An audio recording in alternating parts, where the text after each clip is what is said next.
Hello, ഇന്ന് എൻവയോൺമെന്റൽ സയൻസിലെ അല്ലെങ്കിൽ എൻവയോൺമെന്റൽ ബയോളജിയിലെ അടുത്ത ക്ലാസ്സിലേക്ക് നമ്മൾ പോവുകയാണ്. പാർട്ട് 7.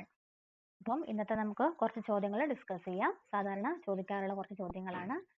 ഒന്നാമത്തെ ചോദ്യം, പരിസ്ഥിതി പ്രശ്നങ്ങൾ എന്ന ഏരിയയിൽ നിന്നാണ് നമ്മുടെ NCERT സിലബസ് ബേസ് ചെയ്തിട്ടുള്ള ചോദ്യങ്ങളാണ്. ഒന്നാമത്തെ ചോദ്യം, ലോക പരിസ്ഥിതി ദിനം. ലോക പരിസ്ഥിതി ദിനം എല്ലാവർക്കും അറിയുന്ന ഓപ്ഷൻ ആയിരിക്കും, ഒത്തിരി പറയേണ്ട കാര്യമില്ല. അതാണ് 5th ജൂൺ. 5th ജൂൺ ആണ് ലോക പരിസ്ഥിതി ദിനമായിട്ട് ആചരിക്കുന്നത്. രണ്ടാമത്തെ ചോദ്യം, 1984 നടന്ന ഭോപ്പാൽ ദുരന്തത്തിൽ ഏത് വാതകം മൂലമാണ് ഈ ദുരന്തം ഉണ്ടായത്? ഏത് വാതകം മൂലമാണ് ഉണ്ടായത്? ഭോപ്പാൽ ദുരന്തം ഏത് വാതകം മൂലമാണ് ഉണ്ടായത്? Option A hydrogen cyanide, B ammonia, C 2,4-D, D methyl isocyanate. എന്താണ് ഹൈഡ്രജൻ സയനൈഡ്? അല്ല, അമോണിയ അല്ല.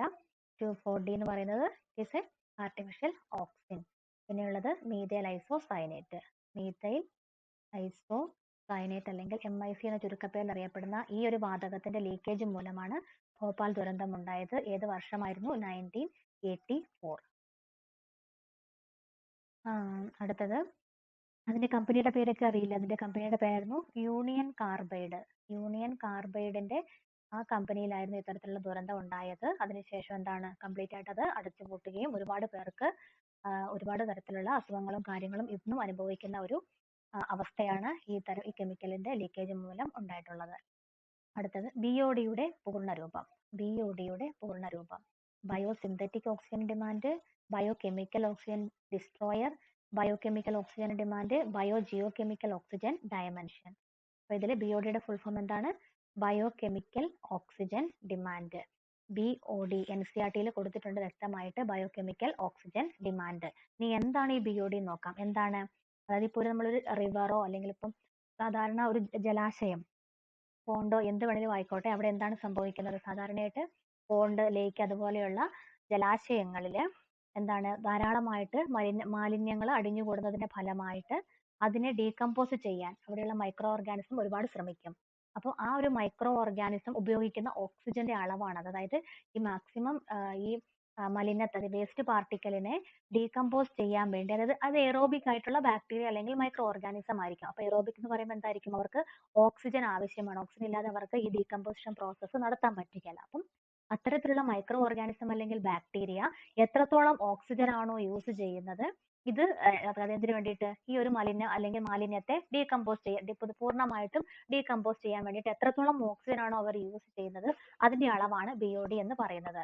അപ്പൊ പൊതുവെ ഒരു പോണ്ട് അല്ലെങ്കിൽ ഒരു ലേക്ക് എന്ന് പറയുന്നത് എത്രത്തോളം അതിൽ മാലിന്യം ഉണ്ടോ, അപ്പൊ അത്രത്തോളം എന്തായിരിക്കും മൈക്രോ ഓർഗാനിസം ഓക്സിജൻ യൂസ് ചെയ്യേണ്ടി വരും അവയെ പൂർണ്ണമായിട്ട് ഡീകമ്പോസ് ചെയ്യാൻ. അപ്പം പൊല്യൂഷൻ ഏറ്റവും കൂടുതലുള്ള ഏരിയ എന്ന് പറയുന്നത് എന്തായിരിക്കും? BOD-യുടെ അളവും കൂടുതലായിരിക്കും. അതാണ് BOD-യെ പറ്റിയുള്ള പറയാനുള്ളത്. അടുത്ത 4ാമത്തെ ചോദ്യം, കുടിവെള്ള ശുദ്ധീകരണവുമായി ബന്ധമില്ലാത്തത് ഏത്? അതായത് നമ്മൾ സാധാരണ ടൗണിലൊക്കെ എന്താണ് ജീവിക്കുന്ന സമയത്ത് നമുക്ക് പ്യുവർ ആയിട്ടുള്ള വാട്ടർ കിട്ടുന്നത് എന്തായിരിക്കും? മുനിസിപ്പൽ പൈപ്പ് ലൈൻ അങ്ങനത്തെ ഒക്കെ ആയിരിക്കും. അപ്പം അവിടെ ഈ വരുന്ന വെള്ളത്തെ ശുചീകരിക്കാൻ വേണ്ടി അവർ ഒരുപാട് കെമിക്കൽസ് ചേർക്കാറുണ്ട്. അപ്പൊ അത്തരത്തില് കെമിക്കൽസ് അതായത് ഈ കുടിവെള്ള ശുദ്ധീകരണവുമായി ബന്ധമില്ലാത്ത കെമിക്കൽ ഏതാണ്? Option A phenyl, option B ozone, option C chloramine, option D chlorine.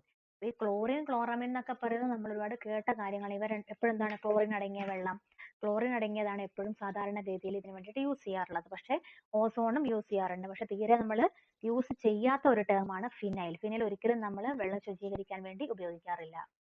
അടുത്തത്, ശരിയായത് കണ്ടെത്തുക. 2 കോളം കൊടുത്തിട്ടുണ്ട്, ഇതിൽ നിന്ന് ശരിയായത് കണ്ടെത്തണം. ഒന്നാമത്തത് ബേസൽ കൺവെൻഷൻ, രണ്ടാമത്തത് ക്യോട്ടോ പ്രോട്ടോകോൾ, മൂന്നാമത്തത് മോൺട്രിയൽ പ്രോട്ടോകോൾ, 4ാമത്തത് റംസാർ കൺവെൻഷൻ. ഇതിൽ നിന്ന് ശരിയായതാണ് കണ്ടെത്തേണ്ടത്. എന്താണ്? അപ്പൊ നമുക്കിതിൽ അറിഞ്ഞിരിക്കണം എന്താണ് ബേസൽ കൺവെൻഷൻ എന്ന് പറഞ്ഞാൽ. അപ്പം അതൊരു ഇന്റർനാഷണൽ കൺവെൻഷൻ ആണ്. എന്തിനു വേണ്ടിയിട്ടാണ്? പൊതുവെ, അതായത് പ്രകൃതിക്ക് ദോഷമുണ്ടാക്കുന്ന ഡേഞ്ചറസ് ആയിട്ടുള്ള ഹസാഡസ് വേസ്റ്റിനെതിരെ ഒരുപാട് രാജ്യങ്ങൾ തമ്മിൽ ഒപ്പുവെച്ച ഒരു കരാർ അല്ലെങ്കിൽ ഒരു മീറ്റിംഗ് ആയിരുന്നു ബേസൽ കൺവെൻഷൻ എന്ന് പറയുന്നത്. അതായത് ഒരു രാജ്യത്ത് നിന്ന് മറ്റൊരു രാജ്യത്തിലേക്ക് ഇത്തരത്തിലുള്ള ഹസാഡസ് ആയിട്ടുള്ള മെറ്റീരിയൽ ട്രാൻസ്ഫർ ചെയ്യാൻ പാടില്ല. അതിനെതിരെ വന്ന ഒരു കൺവെൻഷൻ ആണ് ബേസൽ കൺവെൻഷൻ. അപ്പം ഈ ഉത്തരം തെറ്റാണ്. ബയോഡൈവേഴ്സിറ്റി കൺസർവേഷന് വേണ്ടിയിട്ടായിരുന്നില്ല ആ ഒരു കൺവെൻഷൻ നടന്നത്. രണ്ടാമത്തത് ക്യോട്ടോ പ്രോട്ടോകോൾ. ക്യോട്ടോ പ്രോട്ടോകോൾ എന്ന് പറഞ്ഞാൽ എന്താണ്? അത് ഗ്രീൻ ഹൗസ് വാതകങ്ങൾക്കെതിരെ നടന്ന ഒരു വളരെ സ്ട്രോങ് ആയിട്ടുള്ള ഒരു പ്രോട്ടോകോൾ ആണ്, വേൾഡ് മുഴുവൻ അംഗീകരിച്ച ഒരു പ്രോട്ടോകോൾ ആണ് ക്യോട്ടോ പ്രോട്ടോകോൾ എന്ന് പറയുന്നത്. അപ്പൊ അത് പ്രകാരം എന്താണ് മെയിൻ ആയിട്ടുള്ള 5 ഗ്രീൻ ഹൗസ് ഗ്യാസസിനെതിരെയാണ് അവര് പ്രോട്ടോകോൾ കൊണ്ടുവന്നത്. അതായത് it is against the emission of major 5 green house gases. ഏതൊക്കെയാണവ? ഒന്നാമത്തത് കാർബൺ ഡൈ ഓക്സൈഡ് വരും, പിന്നെ മീഥെയിൻ, പിന്നെ nitrous oxide, hydro fluoro carbons,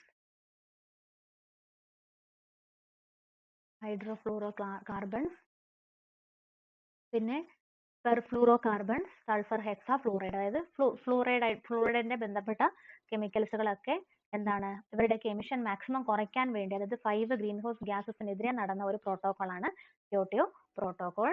അപ്പൊ ഇതാണ് ശരിയായ ഓപ്ഷൻ. അടുത്തത് എന്താണ്? മോൺട്രിയൽ പ്രോട്ടോകോൾ എന്തിനെതിരെയാണ്? മോൺട്രിയൽ പ്രോട്ടോകോൾ എപ്പോഴും എന്തിനാണ്? ഓസോൺ ഡിപ്ലീഷനെതിരെ, അതായത് ഓസോൺ ഡിപ്ലീഷൻ കുറച്ചുകൊണ്ട് വരിക, അതായത് ഓസോൺ പാളിയിൽ ഉണ്ടാകുന്ന എന്താണ് ഹോളിന്റെ എമൗണ്ട് കുറയ്ക്കാൻ വേണ്ടി നമ്മൾ എന്ത് ചെയ്യണം? CFC, അതുപോലെ നമ്മുടെ AC, റെഫ്രിജറേറ്റർ എന്ന് പുറന്തള്ളപ്പെടുന്ന ക്ലോറോ ഫ്ലൂറോ കാർബണിന്റെ എമിഷൻസ് കുറച്ചുകൊണ്ട് വരാൻ വേണ്ടിയിട്ട് നടത്തിയ ഒരു പ്രോട്ടോകോൾ ആയിരുന്നു മോൺട്രിയൽ പ്രോട്ടോകോൾ. ഇനി റംസാർ കൺവെൻഷനോ?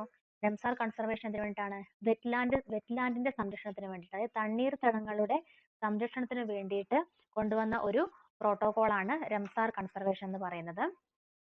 അവിടെ മെയിൻ ആയിട്ട് തണ്ണീർത്തടങ്ങളുടെ പ്രൊട്ടക്ഷന് വേണ്ടിയിട്ടാണ് റംസാർ കൺസർവേഷൻ വന്നത്. അത് ഇന്റർനാഷണൽ ഇമ്പോർട്ടൻസിന് വേണ്ടി കൊണ്ടുവന്നതാണ്.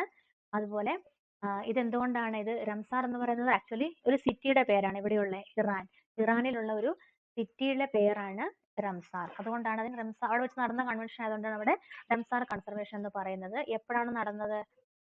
Ramsar convention in 1971. എപ്പോഴാണ് നടന്നത്? 1971 ഫെബ്രുവരി 2 ഈ കൺവെൻഷൻ നടന്നത്. അത് പ്രകാരം എന്താണ്? വെറ്റ്ലാൻഡ്സിന്റെ സംരക്ഷണമാണ് ഇതുകൊണ്ട് ഉദ്ദേശിക്കുന്നത്. ഇനി അതുമായി ബന്ധപ്പെട്ട ഒരു ചോദ്യമാണ് വേൾഡ് വെറ്റ്ലാൻഡ് ഡേ. എന്നാണ് വേൾഡ് വെറ്റ്ലാൻഡ് ഡേ? ഫെബ്രുവരി 2 വേൾഡ് വെറ്റ്ലാൻഡ് ഡേ. അന്ന് തന്നെയാണ് എവിടെ നടന്നത്? റംസാർ കൺവെൻഷനും നടന്നത്. ഇതാണ് ഇതിനെപ്പറ്റിയുള്ള ഡീറ്റെയിൽസ്. അടുത്ത ചോദ്യം, ബ്ലൂ ബേബി സിൻഡ്രോം കാരണമാകുന്നത്, അതായത് എന്ത് കെമിക്കൽ സബ്സ്റ്റൻസിന്റെ പ്രസൻസ് കൊണ്ടാണ് ബ്ലൂ ബേബി സിൻഡ്രോം ഉണ്ടാകുന്നത്? ക്ലോറൈഡിന്റെ അംശം മൂലമാണോ? മെത്തമോഗ്ലോബിന്റെ ഫോർമേഷൻ മൂലമാണോ? ഓക്സിജൻ മൂലമാണോ? മെർക്കുറിയുടെ അംശം മൂലമാണോ? ബ്ലൂ ബേബി സിൻഡ്രോം എന്ന് പറയുന്നത് സാധാരണയായിട്ട് കാണപ്പെടുന്ന ഒരു അസുഖമാണ്. നൈട്രേറ്റിന്റെ പ്രസൻസ് മൂലം, അതായത് നൈട്രേറ്റിന്റെ അളവ് കൂടുന്നത് മൂലം ഉണ്ടാകുന്ന ഒരു അസുഖമാണ് ബ്ലൂ ബേബി സിൻഡ്രോം. അപ്പൊ എന്താണ് ഇവിടെ? നൈട്രേറ്റ് ഹീമോഗ്ലോബിനുമായിട്ട് കമ്പൈൻഡ് ആവും. നൈട്രേറ്റ് ഹീമോഗ്ലോബിനുമായി കമ്പൈൻ ചെയ്ത് ഒരു പുതിയ സബ്സ്റ്റൻസ് ഉണ്ടാവും. അതിന്റെ പേരാണ് മെത്തമോഗ്ലോബിൻ. അപ്പൊ തന്നെ നമുക്ക് ആൻസർ കിട്ടി. എന്തുകൊണ്ടായിരിക്കും ബ്ലൂ ബേബി സിൻഡ്രോം ഉണ്ടാവുന്നത്?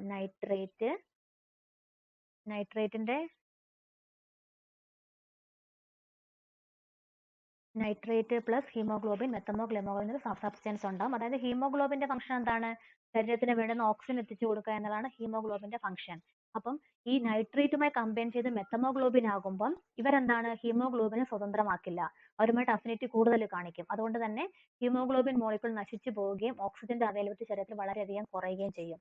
ഓക്സിജൻ ബോഡിയിൽ എപ്പോഴും കുറയുമ്പോൾ എന്താ സംഭവിക്കുക? ശരീരം നീല കളറായിട്ട് മാറും. അത് തന്നെയാണ് ഇവിടെയും സംഭവിക്കുന്നത്.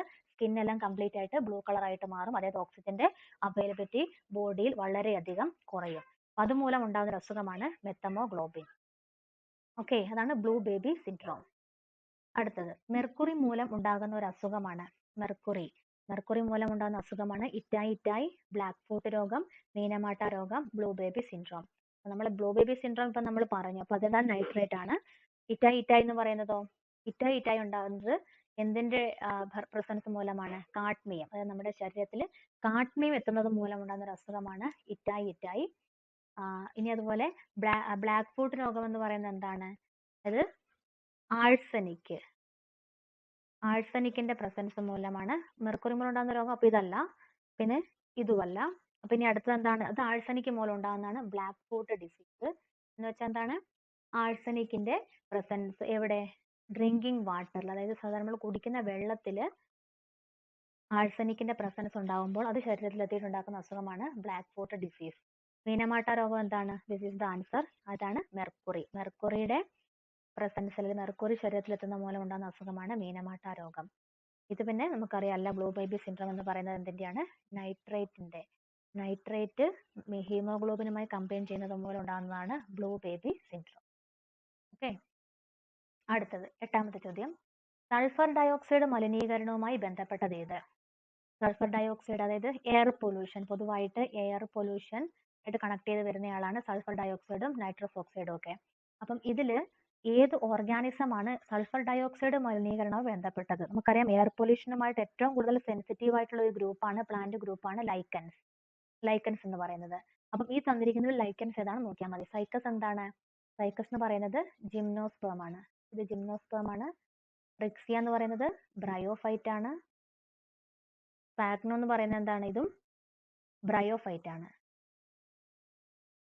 ഫാഗ്നമോസ് ഇതും ബ്രയോഫൈറ്റ് ആണ്. അപ്പൊ പിന്നെ അസ്നിയാണ് ആര് ലൈക്കനായിട്ട് വരുന്നത്? അസ്നിയ എന്ന് പറയുന്ന ലൈക്കനാണ് പ്രധാനമായിട്ടും എന്ത് സൾഫർ ഡയോക്സൈഡ് മലിനീകരണവുമായി ബന്ധപ്പെട്ടത്. അടുത്തത്, താഴെ കൊടുത്തിരിക്കുന്നവയിൽ ഗ്രീൻ ഹൗസ് ഗ്യാസ് അല്ലാത്തതേത്? താഴെ കൊടുത്തിരിക്കുന്നവയിൽ ഗ്രീൻ ഹൗസ് ഗ്യാസ് അല്ലാത്തതേത്?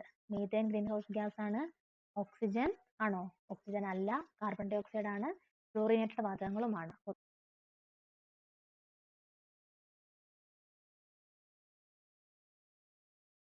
10ാമത്തെ ചോദ്യം.